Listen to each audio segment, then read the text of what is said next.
Somo la leo linaitwa in spirit. Kwa mwenye dai aliandika in spirit, yani maana yake katika roho au ndani ya roho. Andika in spirit au katika roho, ndani ya roho, katika roho au in spirit. Lakini mimi wakati nilisikia in spirit, in spirit. Tayari hapo mtu mmoja ameshaandika. Amen. Kuna vitu vyepesi na kuna vitu vigumu leo, vigumu sana. Kwa hiyo tutachanganya vyepesi na vigumu sana. Tumeshaandika in spirit. Ndio. Hicho ndio kichwa cha somo cha leo. Asante Mfalme wa amani kwa ajili ya wakati huu. Asante kwa ajili ya kila ambacho umekiandaa. Asante kwa ajili ya kila mmoja mmoja. Tunapoenda kusoma neno lako, ukatuhudumie Mfalme. Nanyenyekea tena chini ya upako wako, nanyenyekea tena chini ya mbawa zako, ukatuhudumie Mfalme. In the mighty name of Jesus. Amen.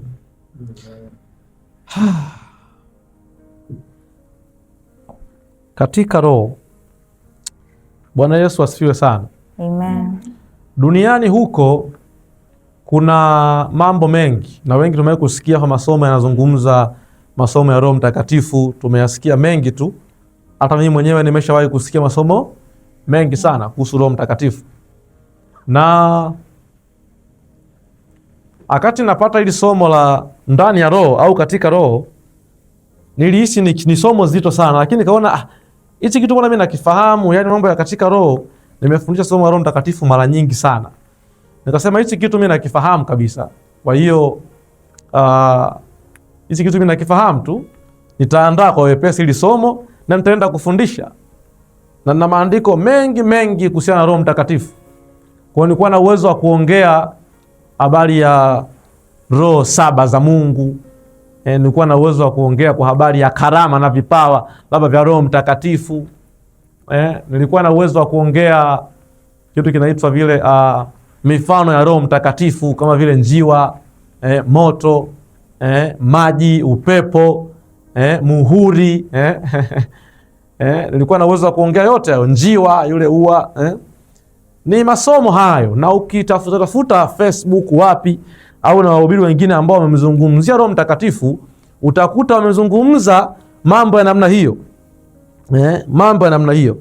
Lakini leo nitaongea katika namna ya tofauti kidogo na ile na zile syllabus ambazo tumezizoea. Na nitaomba tu mtu yeyote asiokote jiwe kwa haraka kama hajanisikiliza mpaka mwisho.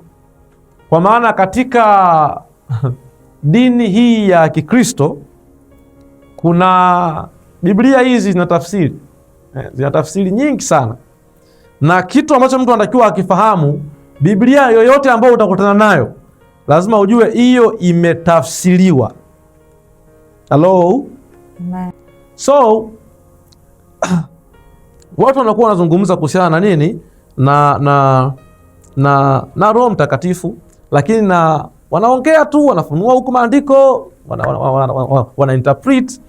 Lakini nimekuwa nikiongea mara nyingi sana kwamba mtu akiwa ana tafsiri sahihi ya maandiko, huyo mtu anakuwa imara sana na wala milango ya kuzimu haiwezi kumuweza. Akiwa ana tafsiri sahihi ya maandiko. Alafu mtu akiwa ana mafunuo sahihi, huyo mtu ana uwezo wa kupindua dunia hii. Akiingia popote pale, watu watakuwa wamegundua amekuja kufanya mabadiliko. Kwa hiyo kwa umri wako unaoona huo, kwa muda ambao umekaa katika wokovu, ukiweza kuelewa maandiko vizuri na ukapata mafunuo yale yenyewe, una uwezo wa kufanya mambo ambayo wewe mwenyewe utakuwa unajishangaa kwanza. Lakini shida leo, kwa sababu Biblia tunazo na tumejifanyia walimu wengi, kila mtu anafundisha sasa. Nilikuwa Arusha mwaka fulani, mtu mmoja akawa anaenda kuhubiri sehemu kadhaa, akasema Kuhubiri anaweza mtu yote kuhubiri, yani kufundisha, anafundisha. Alikuja mwimbaji mmoja akafundisha, akafanyaje, nikamsikiliza yule mtu nikaona anaongea kweli kweli, kufundisha anafundisha mtu yoyote, lakini Biblia imetukataza tusijifanyie waalimu wengi.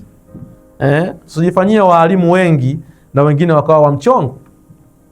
Sasa leo Biblia zote ambazo tunaziona hizi zimetafsiriwa, na wengi ambao wamekuwa wakifuatilia mafundisho haya, nimekuwa nawaambia Biblia itakiwa iandikwe hivi: rakoseko ramandeko sapravadiama. Hiyo ndo lugha ya Biblia, lakini hiyo lugha kulikuwa hakuna wanadamu wanaoiongea. Hiyo ni lugha ya malaika, ni lugha ya mbinguni huko. Kwa hiyo Biblia mtu aliandika Biblia, au haya maneno alipotoka ni kwa mtu ambaye lugha yake ndo hiyo, ambao nyewe walokole wakati mnakuwa mnanena kwa lugha unafanyaje, lugha yake ndo hiyo, lakini wakawa wameandikiwa sasa wanadamu. Kwa kilichofanyika ili ziangaliwe lugha ambazo at least zimekomaa, zina misamiati mingi, ili ujumbe unapokuja sasa watu waanze kuanza kuutafsiri, sasa waweze kuutafsiri at least kwa usahihi. Basi ndio maana Biblia imeandikwa sana kwa Kiebrania na kwa Kigiriki.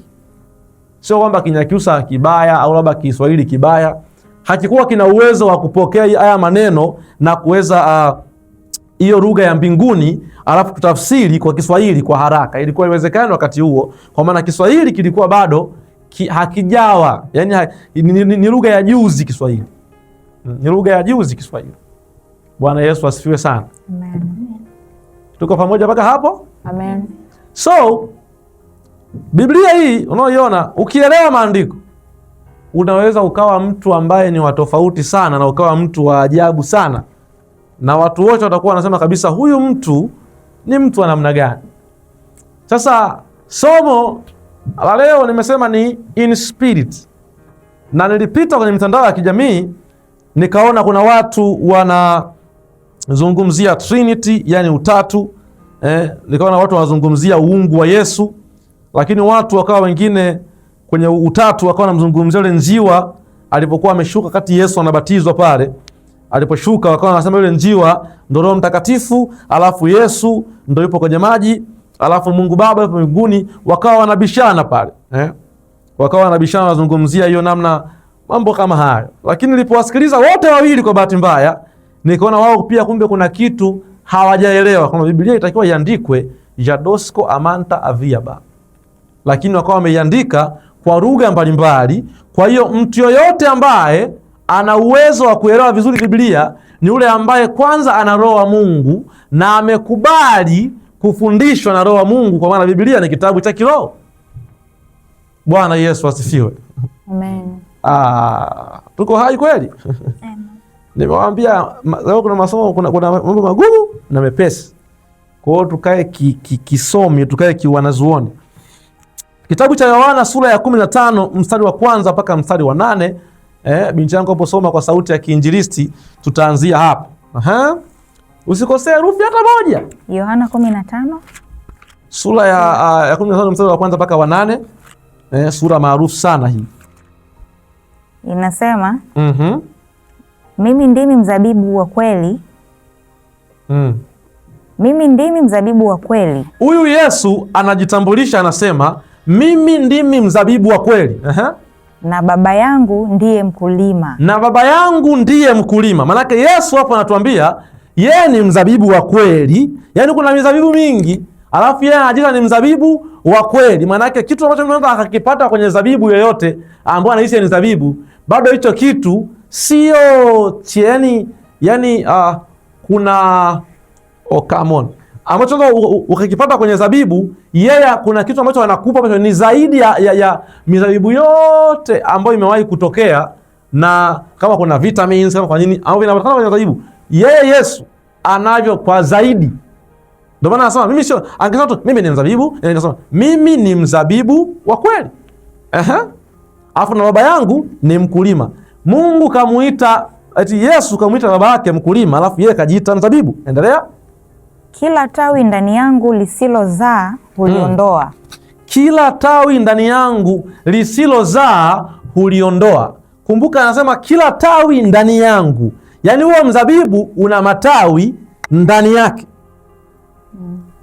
Ukitaka kujua ni mzabibu wa kweli, yani kama kuna huo mzabibu wenyewe jinsi ulivyo una matawi ndani yake.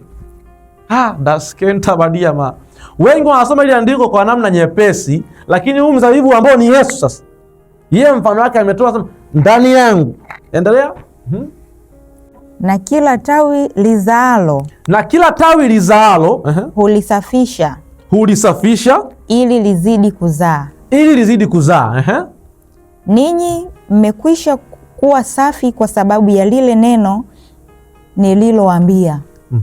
Ninyi mmekwisha kuwa safi kwa sababu ya lile neno nililowaambia. Alafu hilo neno maana yake hapo chini alizungumza kaeni ndani yangu. Si ndio nasema hapo? Ndio. Kwa hiyo watu kuna maneno ambayo walidiscuss na Yesu, yale maneno ambayo walidiscuss naye ndio amewafanya wawe safi. Alafu Yesu amejiita yeye ni mzabibu, anasema kila tawi ambalo liko ndani yangu. Bwana Yesu asifiwe sana. Amen. Halo. Amen. Endelea hapo. Kaeni ndani yangu nami ndani yenu. Kama vile tawi lisivyoweza kuzaa peke yake lisipokaa ndani ya mzabibu. Nukta, kwanza usiende hata kama tunafuata taratibu ambazo sio zenyewe katika namna ya usomaji, nisikilize. Ni kwamba Biblia imeandikwa rapos kwa mandama. Anaposema kwamba kaeni ndani yangu nami ndani yenu, ili tawi tawi linakaje ndani ya mzabibu na mzabibu unakaaje ndani ya tawi. Ukipata kitu chochote ambacho ni physical, ambacho kina uwezo wa kuingia kwa mwenzake, alafu na wewe mwenzake akaingia kwa chenyewe, hicho kitu niletea hapa, nitakupigia makofi mengi sana. Lakini Yesu anapojiita yeye ni mzabibu, anazungumza kwamba kaeni ndani yangu nami ndani yenu. Anaanza kuonesha hayo mazingira ambayo tumewahi kusoma kwenye wakati tunasoma Intimacy, kwamba ni Yesu yeye anataka awe ndani yetu na sisi ndani yake. Maana yake kumbe sio kwamba tu tumeingia na katika roho au roho ameingia ndani yetu. Ndo somo linaanzia hapo kwamba in spirit. Tunanielewa tunavyoenda? In spirit. Na Yesu hapo hajazungumzia spirit bado. Amesema yeye ni mzabibu na baba yake ni mkulima na amezungumzia matawi. Endelea bwana. Kadhalika nanyi msipokaa ndani yangu. Mimi ni mzabibu, ninyi ni matawi.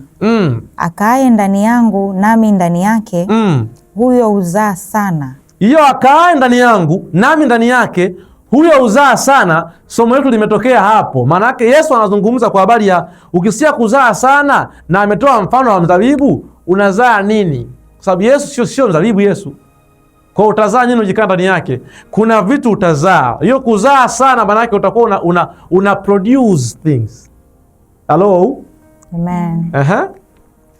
Maana pasipo mimi ninyi hamwezi kufanya neno lolote. Hapo pasipo yeye hatuwezi kufanya neno lolote.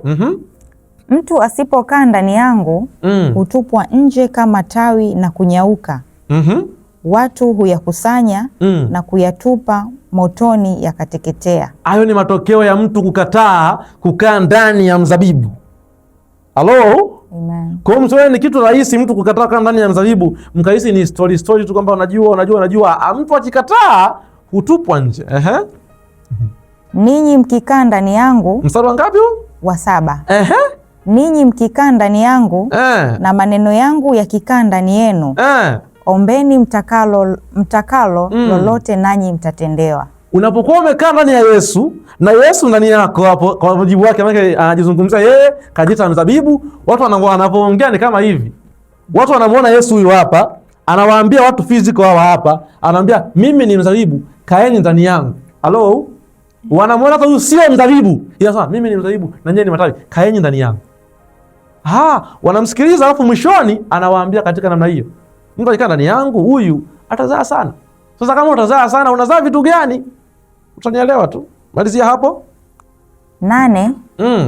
Hivyo hutukuzwa Baba yangu kwa vile mzaavyo sana. Kwa nini mzae nyie atukuzwe Baba ambaye ni mkulima na Yesu ni mzabibu? Kwa nini asitukuzwe yeye Yesu aongezo la karaka? Sasa anarudisha kwa Baba na wakati nyie mmekaa ndani yake. Hello? Kwa maana kama ukiweka concept ya mzabibu wa kawaida, tungezungumzia kwa sababu yeye labda ni shina, alafu matawi huku. Maana katika tafsiri ya kawaida utakuta kwamba kuna shina, alafu kuna sasa sipo kwenye dimension. Kwa nini sasa mkishazaa atukuzwa tena baba yake kwa jinsi mzaavyo sana? Manake huo mchongo wa kwanza kukaa ndani ya na yeye ndani yako, kuna utukufu unatakiwa, na kule nyuma tunaonyesha somo limeisha ambayo inazungumzia mambo ya utukufu. Na huo utukufu unatakiwa uende kwa Mungu. Manake mtu asipofanya hicho kitu, unakuwa umemnyima Mungu utukufu, umeruhusu shetani atukuzwe. Kwa hiyo wewe unaanza kuwa umeshirikiana na shetani kufanya shetani aonekane anaweza. Na wakati Mungu anataka hicho kitu kitokee ili yeye atukuzwe, yeye ashangiliwe. Hello? Amen. Endelea. Imeisha 8. Kuna stake zimebaki. Nanyi mtakuwa wanafunzi wangu. Anamalizia sasa. Baada ya yote ndio anasema sasa nanyi mtakuwa wanafunzi wangu. Maana yake mtu yoyote ambaye hajacheza huu mchezo unaouelezea hapa, alafu anasema yeye ni mwanafunzi wa Yesu, huyo mtu ni mwongo. Huyo mtu ni mwongo, kwa sababu Yesu sasa hivi hayupo. We Yesu unamsikia wapi? Ndio maana kuna watu wao mpaka Yesu wanampa majina mengine. We Yesu unamsikia wapi? Yesu sasa hivi hayupo. Hello? Amen. Na Yohana anazungumza 14:26, anasema Roho atakapokuja atawafunulia yote. Hiyo Roho kwanza atawafundisha yote, alafu atawafunulia yote niliyoambia nini, atawakumbusha niliyowafundisha. Manake Yesu sasa hivi hatunaye physical. Hatunaye physical Yesu. Anasema baada ya huo mchezo ndio nyie mmekuwa wanafunzi wangu. Ukimkuta mtu popote anasema yeye ni mwanafunzi wa Yesu, alafu huo mchezo hajauelewa, huyu mtu ni muongo. Wanafunzi wake wanakuwa wanasuasua na shetani anafurahi. Ndio inamuweza. Sasa basi unasema wewe sasa apostle, wewe umeanza kuongea hapa mambo ya inspirit, umeenda kwenye mzabibu, baba wangu ni mkulima. Hebu tuangalie Wakorinto sura ya 2 mstari wa 3 wa 17. Sura ya 3 mstari wa 17 wa 18. Wakorinto sura ya 2, Wakorinto wa 2 sura ya 3 mstari wa 17 mpaka wa 18. Basi Bwana ndiye Roho, walakini alipo Roho wa Bwana hapo ndipo penye uhuru. Mstari wa 18, lakini sisi sote kwa uso usiotiwa utaji, tukirudisha utukufu wa Bwana kama vile katika kioo, tunabadilishwa tufanane na mfano huo huo toka utukufu hata utukufu, kama vile kwa utukufu utokao kwa Bwana aliye Roho. So kule alikuwa anasema yeye ni mzabibu ni Bwana. Hello? Alafu watu wote leo, nimeshaona mara nyingi, wanapoanza kuongea mambo, ndio maana sasa mimi mtanisamehe tu, unakatoka naongea sana. Wanapoanza kuongea mambo, wanamfanya kama Yesu hivi. Yaani Yesu sio Roho, yaani Yesu ambaye alikujaga yule akavaa mwili, wanamweka katika eneo lake, yaani kuna yule Yesu. Alafu kuna Roho. Ukianza kuinterpret hivyo, unaanza kupotea. Ndio maana watu wengi wanatumikia Mungu, hatuoni nguvu za Mungu, hatuoni matokeo kwa watoto wetu wa kiroho, kwa sababu kuna wakati tunaongea, tunamwamini sana mtu ambaye tu anaongea mambo ambayo akili zetu zinaweza zikaelewa.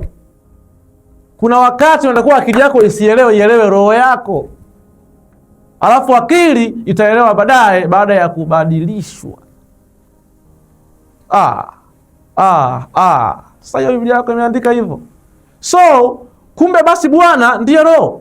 Kama Bwana ni Roho, kwa Yesu anapoongea na wale watu anawaambia maana yake nini? Kaeni ndani ya hiyo Roho. Yaani yeye atasepa. Kwa sababu Yesu hakummeza mtu yote wakati yupo. Yeye alipoondoka baadaye ndio huo mchezo sasa ambao alikuwa anawaambia mimi ni mzabibu, kaenda ndani yangu, ndio unatakiwa ufanyike yeye akiwa hayupo. Hello? Kwa mtu anaelewa hapa? Amen. So sasa tuna walimu wengi sana, tuna walimu wengi wana mikwala sana, lakini sasa ndo hapa tunapenda kukosea, kwamba kama tutakaa ndani ya huo mzabibu sasa ambaye ni Roho, ambaye ndo Bwana, huo mzabibu ambaye ndo Bwana, ambaye ndo Roho akakaa ndani yako, wewe unakuwa sasa uko in spirit. Inakuwa ni kama mtu ambaye tumemuingiza kwenye pantom mfano, au kwenye puto fulani, alafu inapokuwa linaruka vile linaenda huku, unakuwa unaenda likitua hapa tapu utukufu, likitua hapa tapu utukufu. Hello? Amen. Watu hawaelewi mpaka leo. Ndio maana kuna mtu anataka kufikiria anaweza kawa mtumishi wa Mungu aliye juu na hajampa Yesu maisha. Sasa Yesu anaingiaje kwako na wewe unaingiaje kwake? Maanake principle ya kwanza ili kitu kitokee ni wewe unaingia ndani ya Yesu kwanza. Ukiingia ndani yake, yeye anaingia ndani yako, alafu anaanza kukukuza wewe ndani yake, na anaanza kukua ndani yako. Mtu akiangalia, nikawaambia wakati tunasoma intimacy, haelewi hapa anamuona Yesu au anamuona nani, aona huo mchanganyiko. Maanake uko ndani ya roho na roho iko ndani yako. Inawezekanaje hii jamani? Imo roho ndani ya mwanadamu na pumzi ya Mwenyezi Mungu inatupa akili. Wewe ni roho na Roho Mtakatifu ni roho. Maanake roho yako wewe kuna mambo haiwezi kufanya, Roho Mtakatifu anafanya yote. Kwa hiyo ukichanganya hiyo kitu ya Roho Mtakatifu na wewe, ambacho kinaenda kutokea, tunakuwa tunamuona huyo Yesu hapa, ndio tunasema wewe unakuwa in spirit.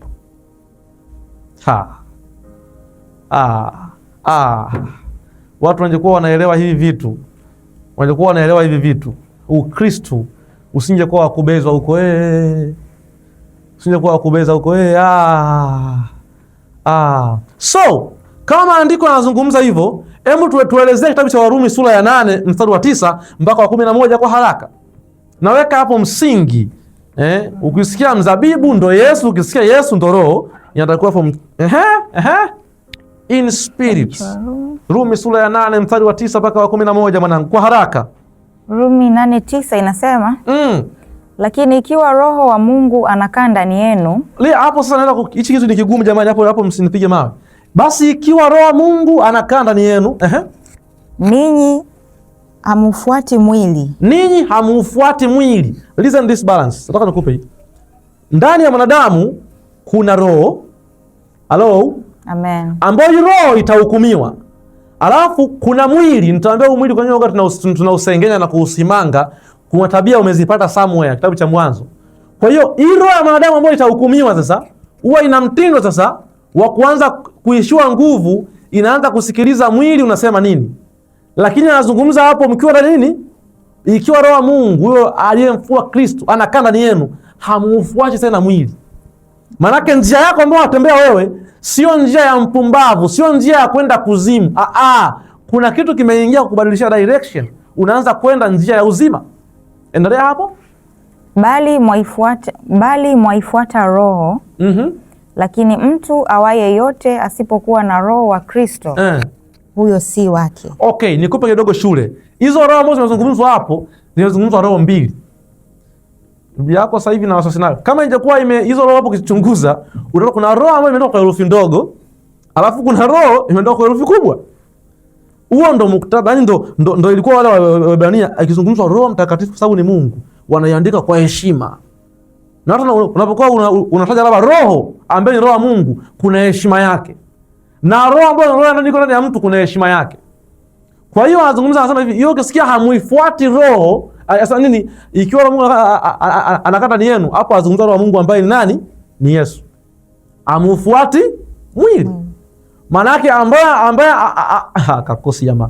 Roho ambayo anataka kufuata mwili ni roho gani? Ni ile roho ambayo iko ndani yako. Achana na roho ya Kristo kwanza. Yaani wewe una roho yako. Hapo kuna kitu nataka niwazi. Una roho yako, afu una mwili. Kwa hiyo roho yako inavutwa na mwili. So roho ya Kristo akiingia kwako hapo, unaanza wewe sasa roho yako hiyo inaanza kufuata huyo roho wa Mungu. Hello? Amen. Mkisikia hamfuati mwili, yani yeye ambao hamfuati ndio nyie roho ambao mna herufi ndogo, katosi ya mayadi. Yani ukisikia hamfuati ndio nyie roho wa herufi ndogo. Hamfuati mwili ambao ni tunauona. Mnafuata roho ambaye ambaye amekaa ndani yenu, mnaanza kumfuata sasa. Ambaye roho ni herufi kubwa. Ila kwa hapo wameandika Kiswahili, wameandika tu kawaida, au sio? Huko. Wameandika hivyo? Haya. Basi bado ziko sawa sasa. Anasemaje? 10. Na Kristo akiwa ndani yenu, mwili wenu umekufa kwa sababu ya dhambi. Kristo akiwa ndani yenu, mwili wenu umekufa kwa sababu ya dhambi. Bali roho yenu i hai kwa sababu ya haki. Bali roho yenu i hai kwa sababu ya haki. Imeisha. 11. Lakini ikiwa roho yake yeye aliyemfufua Yesu katika wafu anakaa ndani yenu, yeye aliyemfufua Kristo Yesu katika wafu ataiuisha na miili yenu iliyo katika hali ya kufa. Listen to me careful. I want to give you one thing. Sikiliza hapa, nisikize hapa, tunaenda kusoma nyumbani. Watu wengi huwa wanasema Yesu alifufuliwa na Mungu kule juu, Mungu alimfufua. Lakini wanasema basi ikiwa roho yule aliyemfufua Yesu katika wafu anakaa ndani yenu, maana kuna roho iliyoingia ndani ya Yesu, Yesu akatoka nje. Hello? Ambayo hiyo roho sasa ni Roho Mtakatifu. So, Yesu hana roho ndogo. Yesu ana roho diki anayana. Yesu, roho wa Yesu ndo Roho Mtakatifu. Mnisamee tu wazee wa theolojia ya kukalilishwa. So, Yesu wakati amekufa, sawa? Yesu wakati amekufa yuko pale amekaa hivi, ambacho kilifanyika. Wanasema kama okay, huyu ni binti yangu nzuri anaitwa Dorcas, sawa? Roho yake ile ni roho ya Dorcas. Nyie amsikia wazungumza kwa pale roho wa Kristo. Roho wa Kristo. So, Roho Mtakatifu alienda kwenye kaburi la Yesu, alafu Yesu akawa hai. Akatoka. Ndio imetokea. Amekuwaje hai Yesu baada ya Roho Mtakatifu kuwa? Na kama tunafahamu wote hapa roho waga haifi. Hello? Manake roho iliyotoka kwa Yesu ni Roho Mtakatifu, ndio Yesu akawa amekufa. Hello? Kwa hiyo ilipoingia kwa Yesu, Yesu akafanyaje? Akafufuka kama anatembea. Bwana Yesu asifiwe sana. Sasa yule roho ikiwa anakaa ndani yenu, naye ataiuisha miili yenu iliyo katika hali ya kufa. Maana yake nini? Hiyo roho kama kweli Yesu alikuwa amekufa kabisa, ikaingia ndani yake, alafu Yesu akafufuka, si ndio? Hiyo roho ukiwa unaishi nayo sasa hivi hapa, wewe utakiwi kufa. Nitaelezea hapo, nitaelezea, msijali. Nitaelezea. Utakiwi kufa. Kwa nini? Hii roho ina mtindo wa kuhuisha. Ina mtindo wa kuhuisha. Kwa hiyo sasa ndio maana kule wanasikia watu nyinyi mmekuwa wafu kwa sababu ya dhambi. Alafu mmekuwa hai kwa ajili ya Mungu. Kivipi?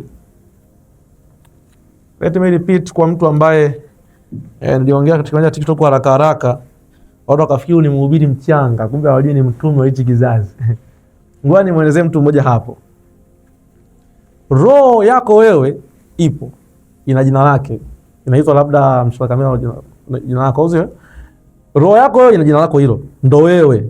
Msikamfuati mwili au sio? Maana nyinyi wote mnaitwa watu tuondokeni, tunaondoka na roho zetu, si ndio? Sasa roho ya Yesu inaitwa Roho Mtakatifu.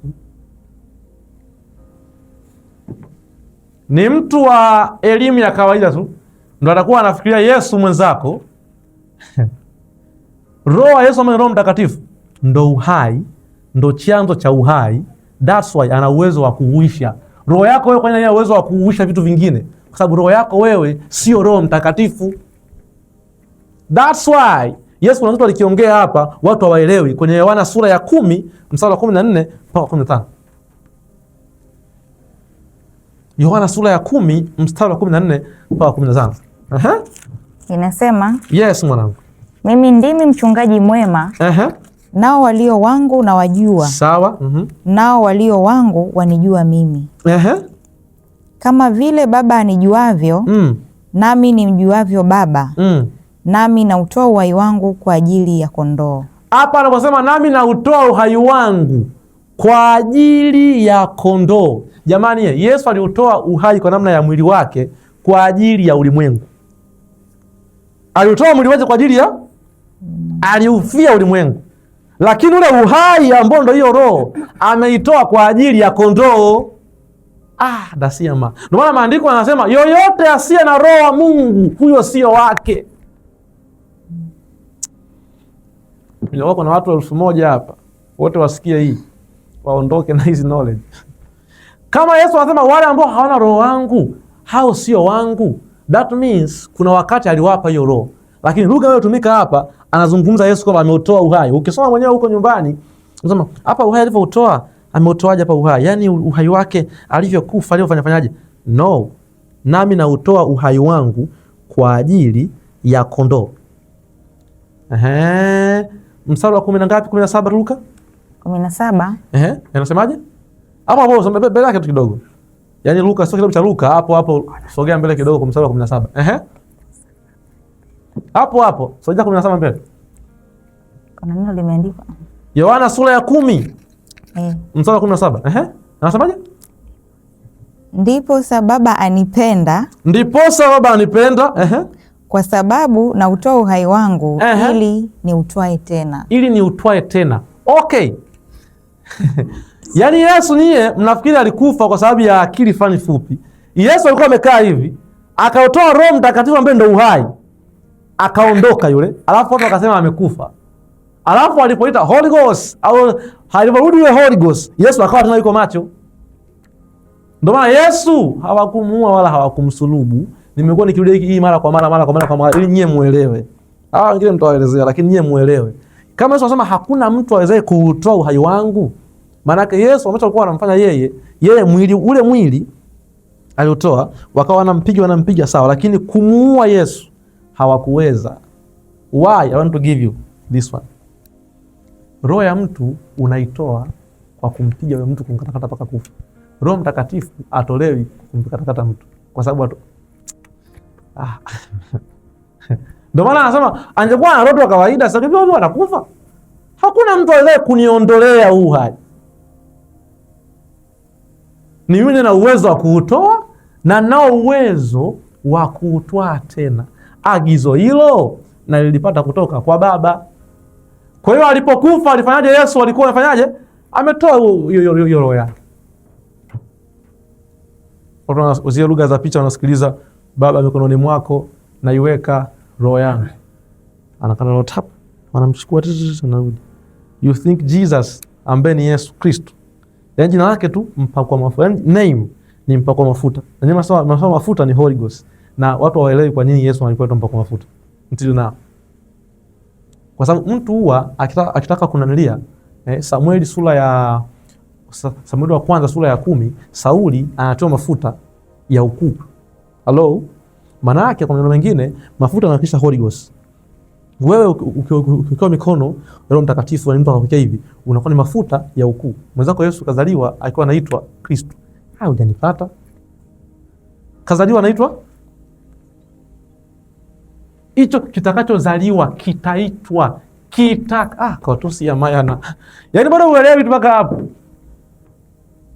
Sijawahi kupata mwanaume. Nguvu za Roho Mtakatifu zitakujilia juu yako. Nao utapokea mimba kwa uwezo wa Roho. Na hicho kitakachozaliwa kitaitwa kitakatifu. Mwana wa Mungu aliye juu. Yaani mama ndo mtu pekee ambaye utazaa Roho Mtakatifu kwa uwezo wa Roho. Okay, nikusaidie tu. Haya ongeza kusema Apostle haya nikiyaelewa na yatumia wapi? When you hear this, ufahamu uko una hizi taarifa, your picture inabadilika. Devil akija, your picture haioni kama mtu ambaye hana hizi taarifa. Ndio maana yeye anachokifanya anapindisha taarifa. Watu wanafikiri una knowledge. Hello? Amen. Natakiwa kurudia hapo. Nirudia tena. Utaelewa huko chini. So, das tusi amenta brakazivada japa na soziama ekoziama. Wakorintho wa kwanza sura ya 2 mstari wa 11 mpaka wa 15. I want to give you answer ya yote ambayo nimeongea ili uweze kuelewa what I'm talking about. Maana huyu Yesu ambaye alikuwa ana miaka 12 tulitegemea ajazo Roho Mtakatifu, apande kule nyikani, abatizwe ndo aanze kuwa anafahamu mambo mengi. Lakini akiwa na miaka 12 alikuwa na challenge wale walimu wa Taurati. Wakorintho wa kwanza sura ya 2 mstari wa 11 anasemaje? Unasema maana ni nani katika binadamu ajuaye mambo ya binadamu ila roho ya binadamu iliyo ndani yake? Hiyo ni roho ndogo ya binadamu iliyo ndani yake. Hutokuta Yesu, roho ya Yesu imeandikwa kwa herufi ndogo. You will never. Jesus hana hiyo roho. Mkinipiga mawe na mniue, ameja disciple. Yes, endelea. Vivyo hivyo na mambo ya Mungu hakuna ayafahamuye ila roho wa Mungu. Hiyo ndo sababu wale kondoo ambaye katoa uhai wake kwa ajili yao wanaelewa mambo ya Mungu, kwa sababu huo uhai anaozungumzia hapo ndo huyo roho wa Mungu au muingiza kwa watu. That's why you understand. Ila huko nje watu kwa sababu gani? Wao wana karoho kadogo, roho ndogo ile, au sio? alafu wanataka wasikie mambo ambayo yanazungumzwa na mambo ya masiri ya Mungu. You can't, because hata hiyo roho ndogo yenyewe inaweza kujua sana sana tu mambo yako na mambo ya mwili inaweza ikajua, lakini haina information za kutosha, manake roho ndogo imetokana na hiyo roho kubwa ambayo ndo roho ya Yesu. Hello? Amen. That's why akisema kwamba si kama naongea na watu sahihi, kama naenda mbali mnaniambia nipunguze. Tunaelewana? That's why huwa nawaambia kitabu cha Mwanzo unaposikia Mungu akamfanya mtu, alikuwa anazifanya roho zenu nyewe ndogo. Anaumba pale nasibu nini, anatoa, anamega. Okay, nisienda huko. Endelea mwanangu hapo. Maana muda unataka kutukimbia sasa hivi. Muda unataka kwenda sawa. 12. Yes. Lakini sisi hatukuipokea roho ya dunia, bali roho atokaye kwa Mungu. Makusudi tupate kuyajua tuliyokirimiwa na Mungu. Kuna roho atokaye kwa Mungu ambaye alikuja makusudi tuyajue tuliyokirimiwa na Mungu. So huyo roho sasa ambaye anazungumzwa hapo ndio huyo roho ambaye ni roho wa Kristo. Kwa maana watu wamewahi kumpokea roho gani ambaye sio Roho Mtakatifu, ambaye ndio hicho kitakatifu. That's why Yesu hajawahi kufanya dhambi. Okay, nitakuelezea. Endelea wanangu hapo. 13. Nayo twayanena si kwa maneno yanayofundishwa kwa hekima ya kibinadamu. Yaani hao mambo tunayosikia hayo. Kwanza okay, hao mambo tumekirimiwa, kuna wakati tukianza kuyaongea sio kama yanayofundishwa kwa hekima au akili za wanadamu. Kwa hiyo ukimkuta mtu haelewi wokovu wako, haelewi ambacho anakisema hapa, sio kosa lake, ana ile roho ndogo, hana huyu roho mkubwa ambaye umepewa. Kwa hiyo ili aweze kuelewa haya mambo, inatakiwa roho ambaye ni roho mkubwa aweze kuingia ndani yake huyo mtu, amsaidie kuelewa. Kwa maana kuna wakati roho wa Mungu anaingia kwa watu kwa sehemu baada ya watu kutamka.